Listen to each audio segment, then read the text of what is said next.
নমস্কার বন্ধুরা, তিন দিদি ফ্যাশনের আরেকটা নতুন এপিসোডে আপনাদের সকলকে স্বাগত জানাই। আজকে আমরা আপনাদের জন্য যে রান্নাটা করে দেখাবো সেটা হলো দক্ষিণ ভারতের একটা খুব জনপ্রিয় রেসিপি। আজ আমরা বানাবো চিকেন চেটিনাট। তাহলে চলুন প্রথমে আপনাদের দেখিয়ে দিই যে চিকেন চেটিনাট বানাতে আমরা কি কি উপকরণ ব্যবহার করছি। এখানে নিয়ে নিয়েছি চিকেন, এখানে 250 গ্রাম মতো চিকেন আছে। যদিও চিকেন চেটিনাটে আরেকটু ছোট পিসের চিকেন ব্যবহার করা হয়, কিন্তু আমাদের চিকেনের পিসগুলো একটু বড় ছিল আর কাটা হয়নি, তাই আমরা এরকম পিস দিয়েই করছি। আপনারা চাইলে আরো ছোট পিসে করতে পারেন। আচ্ছা, চিকেনটা যাতে সফট হয় সেই জন্য আমি ঘন্টাখানেক আগে একটু লেবুর রস আর সামান্য নুন মাখিয়ে রেখেছি। আর যা যা নিয়েছি, এখানে আছে কিছু রসুন কোয়া ছাড়ানো আছে, একটা মাঝারি মাপের পেঁয়াজ কেটে রেখেছি, আছে নুন, 1 ইঞ্চি মতো পরিমাণের আদা ছোট করে কেটে রেখেছি, এখানে সামান্য তেঁতুল জল দিয়ে ভিজিয়ে রেখেছি, এখানে আছে কিছু ফ্রেশ কারি পাতা, এটাতে আছে নারকেল কোড়া, আর এখানে দেখুন আমরা বেশ কিছু রকমের মশলা নিয়ে নিয়েছি। এই ছোট চামচের হাফ চামচ করে করে নিয়েছি গোটা ধনে, পোস্ত, জিরে, মৌরি, এখানে আছে 3টে শুকনো লঙ্কা যেগুলো ছিঁড়ে হাফ করে নিয়েছি, নিয়েছি কিছুটা দারচিনি আর 4টে ছোট এলাচ। তাহলে চলুন আমরা রান্নাটা শুরু করি। আমি রান্নাঘরে এসে গ্যাস জ্বেলে গ্যাসে একটা কড়াই বসিয়ে নিয়েছি। কড়াইটা প্রথমে গরম করে নিয়েছি, তবে কড়াইতে কিন্তু এখন তেল দিইনি। আমরা প্রথমে এই যে মশলাগুলো নিয়েছি এই মশলাগুলো এই গরম কড়াইতে ড্রাই রোস্ট করে নেব। তাহলে প্রথমে কড়াইতে দিয়ে দিচ্ছি দারচিনি আর এলাচ,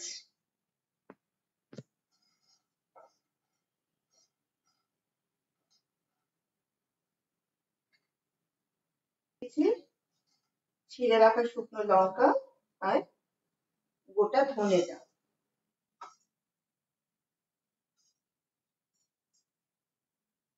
এই মশলাগুলো খানিকটা সময় নেড়ে নিয়ে তারপরে বাকি উপকরণগুলো দেব, কারণ পোস্ত বা মৌরিগুলো বেশি আগে দিলে কিন্তু পুড়ে যাবে। এখন আমি গ্যাসের আঁচটাও একটু কমিয়ে দিলাম, যেহেতু আমাদের চিকেনের পরিমাণটা আজকে অল্প সেই জন্য মশলাটাও কিন্তু আমরা খুব অল্প পরিমাণেই নিয়েছি। এবার দিয়ে দিলাম মৌরি আর জিরে, এগুলো একটু সময় নেড়ে নিয়ে একদম শেষে পোস্তটা। এবার পোস্তটাও দিয়ে দিলাম। এবার সব মশলাগুলো মিশিয়ে ভালোভাবে নাড়বো, ভালোভাবে এগুলো ড্রাই রোস্ট করবো।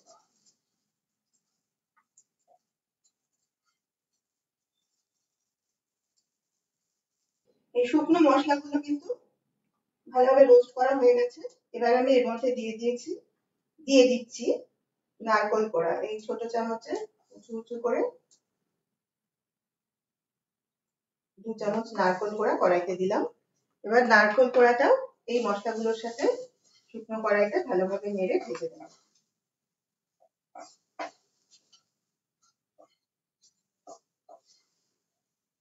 আমাদের এই সব মশলাগুলো ড্রাই রোস্ট করা হয়ে গেছে, এবার আমি গ্যাসটা অফ করে দিলাম।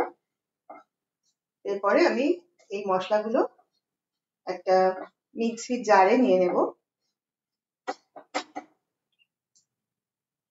আমরা এই ড্রাই রোস্ট করা মশলাটা মিক্সির জারে নিয়ে একটু ফ্যানের নিচে রেখেছি যাতে মশলাটা ঠান্ডা হয়ে যায়।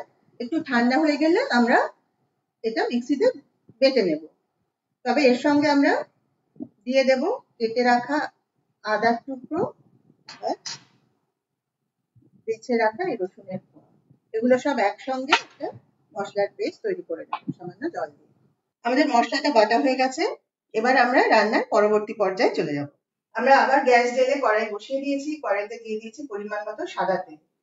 এবার তেলটা গরম হয়ে যাওয়ার পরে কড়াইতে দিয়ে দিচ্ছি কেটে রাখা পেঁয়াজের টুকরো।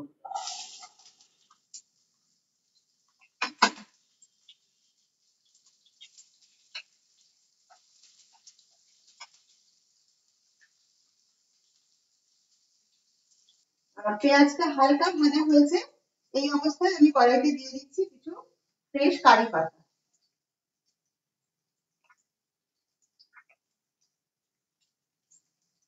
এবার পেঁয়াজটা একটু সময় ভেজে নেব।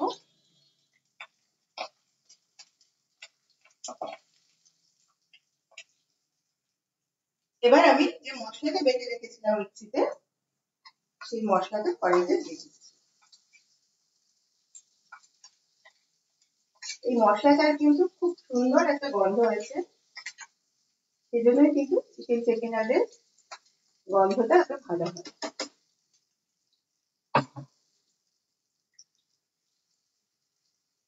ভালোভাবে পেঁয়াজের সাথে মশলাটা মিশিয়ে দিচ্ছি।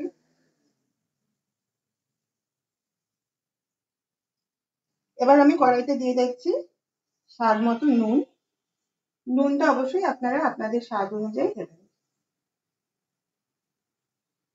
আর দিয়ে দেবো আমি সামান্য হলুদ গুঁড়ো।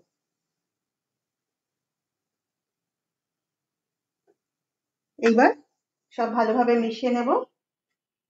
2 থেকে 3 মিনিট এই মশলাটা আমি কষিয়ে নেব। মিনিট 2 এই মশলাটা কষিয়ে নিয়েছি। এবার কড়াইতে দিয়ে দিচ্ছি আমি চিকেনের পিসগুলো।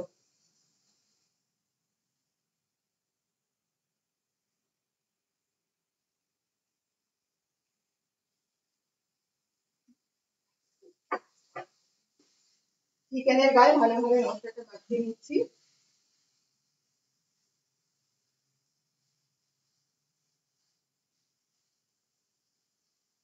এবার আমি কড়াইতে দিয়ে দিচ্ছি ওই মিক্সির যে জারটাতে মশলা করেছিলাম, সেই মশলা ধোয়া জলটা এর মধ্যে দিয়ে দিলাম।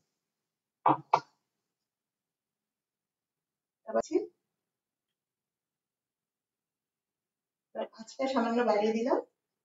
এবার চিকেনটা ভালোভাবে কষিয়ে দেব। আমি এবার কড়াইটা একটা ঢাকা দিয়ে রাখছি। 5 মিনিট পরে আমি আবার ঢাকাটা খুলে দেখবো এটা কি অবস্থায় আছে। চিকেনটা মশলার সাথে ভালোভাবে কষানো হয়ে গেছে, দেখুন সাইড দিয়ে তেলও বেরিয়ে এসেছে। এবার কড়াইতে আমি দিয়ে দিচ্ছি কিছুটা গরম জল, যাতে চিকেনটা ভালোভাবে সেদ্ধ হয়ে যায়।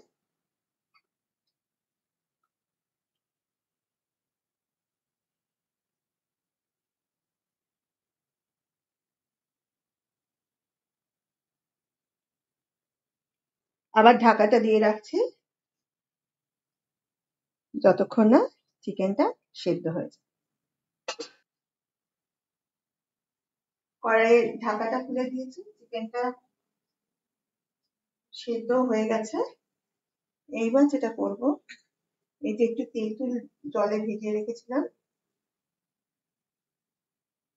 তেঁতুলের কাঠটা কড়াইতে দিয়ে দিলাম।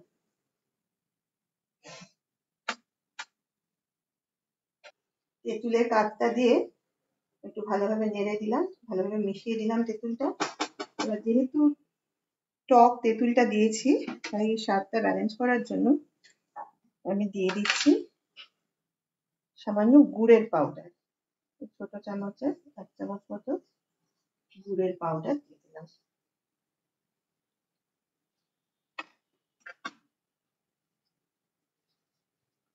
গুড়টাও ভালোভাবে পুরো গ্রেভির সাথে মিশিয়ে দিচ্ছি।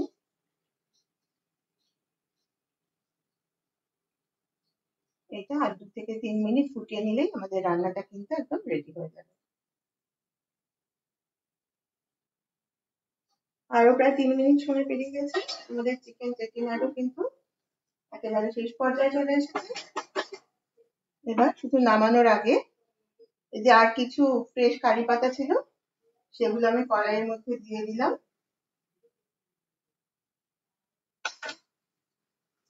এবার এটা একবার ভালোভাবে নেড়ে মিশিয়ে দিচ্ছি, দিয়ে আমি গ্যাসটা অফ করে দিলাম। এবার এটা একটা বাটিতে ঢেলে আমি সার্ভ করব। এই যে দেখুন, একেবারে রেডি হয়ে গেছে আমাদের আজকের রেসিপি চিকেন চেটিনা। এই রান্নাটা কিন্তু স্বাদে এবং গন্ধে একেবারে সত্যি অতুলনীয়। আর এই পদটা আপনারা সাদা ভাতের সাথে যেমন খেতে পারবেন, সাধারণত স্টিম রাইস এর সাথেই খাওয়া হয়, তবে আপনারা চাইলে অবশ্যই পরোটা বা রুটির সাথেও খেতে পারেন। যাদের খান এর স্বাদটা কিন্তু সত্যি অসাধারণ লাগবে। আর এই ভিডিওটা ভালো লাগলে প্লিজ লাইক কমেন্ট আর শেয়ার করে আমাদের সাথে থাকবেন। আমাদের যেসব বন্ধুরা ইউটিউব থেকে আমাদের এই ভিডিও দেখছেন তাদের সকলের কাছে অনুরোধ করি আপনারা প্লিজ আমাদের এই কিচেন চ্যানেলটাকে সাবস্ক্রাইব করে আমাদের পাশে থাকুন আর পাশের বেল আইকনটা প্রেস করে দিন যাতে আমরা যখনই এই চ্যানেলে এই ধরনের কোনো নতুন ধরনের রেসিপি আপলোড করব তার নোটিফিকেশন কিন্তু আপনারা পেয়ে যাবেন। আর যারা ফেসবুক থেকে আমাদের এই ভিডিও দেখছেন তাদের কাছে অনুরোধ করছি আপনারা প্লিজ আমাদের এই তিন দিদি ফেশন পেজটাকে ফলো করুন আর অবশ্যই লাইক কমেন্ট আর শেয়ার করে আমাদের সাথে থাকুন। আজ তাহলে এই পর্যন্তই। আবার আগামীকাল আপনাদের সঙ্গে দেখা হবে একটা নতুন ভিডিও নিয়ে। সবাই ভালো থাকবেন। নমস্কার।